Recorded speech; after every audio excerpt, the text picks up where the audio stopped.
दोस्तों 30 सितंबर को reserve bank ने रेपो रेट 0.50% की बढ़ोतरी क्या की।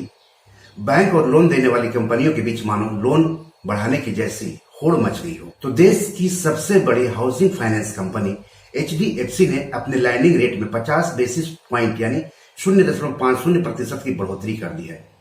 कंपनी ने कहा है कि उसने हाउसिंग लोन पर अपनी रिटेल प्राइम लेंडिंग रेट यानी PLR बढ़ाने का फैसला किया है और एडजस्टेबल रेट होम लोन यानी ARHL में 50 बेसिस पॉइंट्स यानी 0.50% की बढ़ोतरी कर दी है। इस फैसले के बाद HDFC के ग्राहकों के लिए होम लोन की EMI बढ़ जाएगी।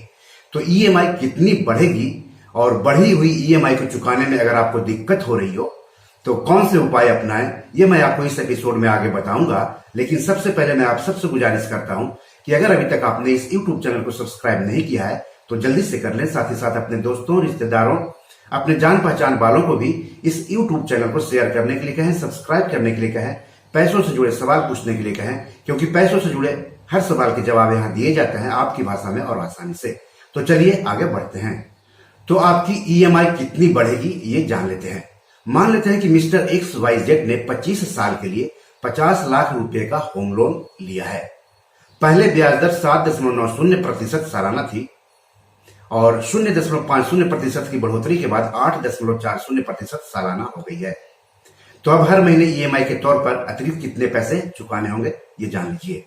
पुराना ब्याज यानी 7.90% के आधार पर EMI 38,260 रुपया बन रही थी। वहीं जो नई ब्याज दर है 8.40%, उसके आधार पर हर महीने EMI 39,925 रुपये बनेगी। यानी अतिरिक्त जो आपको देने होंगे EMI में बढ़ोतरी के बाद वो है 1,665 रुपये।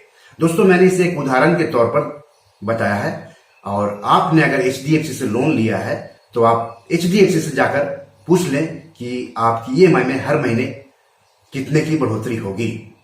दोस्तों अगर आपकी EMI बढ़ गई है और बढ़ी हुई EMI आप आसानी से चुका पा रहे हैं तो कोई बात नहीं है, लेकिन आपको बढ़ी हुई EMI चुकाने में दिक्कत आ रही है या आने की आशंका है तो आप आगे बताए गए 7 काम कर सकते हैं। तो पहला है कर्जदाता यानी कर्ज देने वाले बैंक या कंपनी से बात करके समाधान तलाशने की कोशिश करें। दूसरा है आमतौर पर मैनेजर अगली किस्त चुकाने की सलाह देता है। अगर आपकी दिक्कत बड़ी है तो आप कुछ महीने के लिए मासिक किस्त होल्ड करने की बात करें। तीसरा है अगर पैसे की व्यवस्था हो गई है तो बाउंस हुई किस्त की रकम चुका दें और बैंक के मैनेजर को भरोसा दें कि आगे से ऐसा नहीं होगा। चौथा है अगर पैसे की व्यवस्था नहीं हुई है और आप लोन की मासिक किस्त चुकाने में हर महीने दिक्कत महसूस कर रहे हैं तो आप मैनेजर से एडवांस EMI की जगह एरियर EMI चुकाने की बात करें। अब एडवांस EMI क्या होता है? तो एडवांस EMI का मतलब हुआ कि लोन की किस्त की तारीख आमतौर पर महीने की शुरुआत में होती है, इसे एडवांस EMI कहते हैं। और एरियर EMI क्या होती है?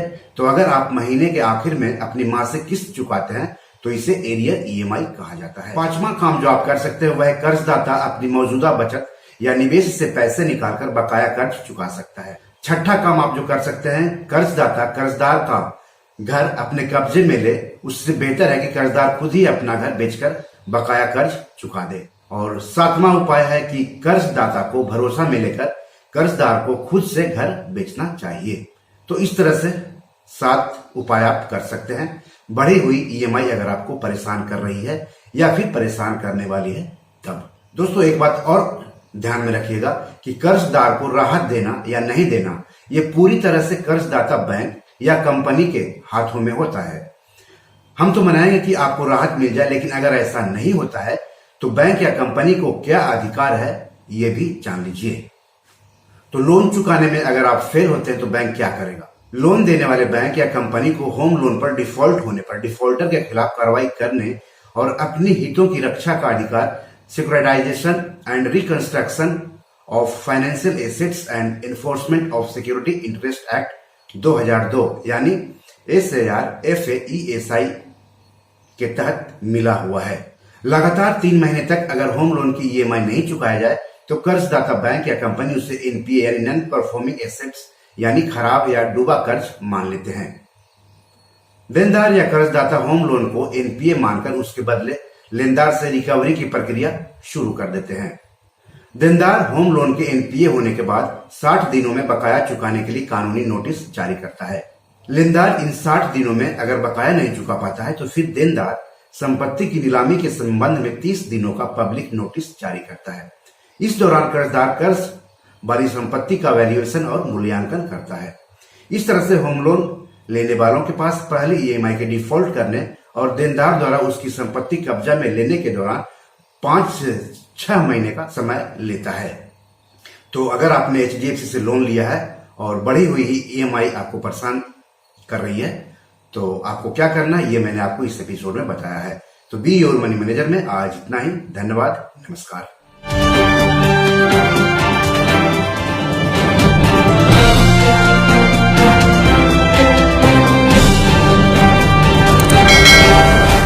दोस्तों, ये मेरी 7 किताब है जो कि amazon.com पर पब्लिश है। आप इसे डाउनलोड करके पढ़ सकते हैं। इन किताबों के लिंक्स इस वीडियो के डिस्क्रिप्शन में दिए हुए हैं। इन 7 किताबों में से 5 किताब मनी मैनेजमेंट पर है, यानी पैसा निवेश करके अधिक पैसा कैसे कमाएं पर आधारित है।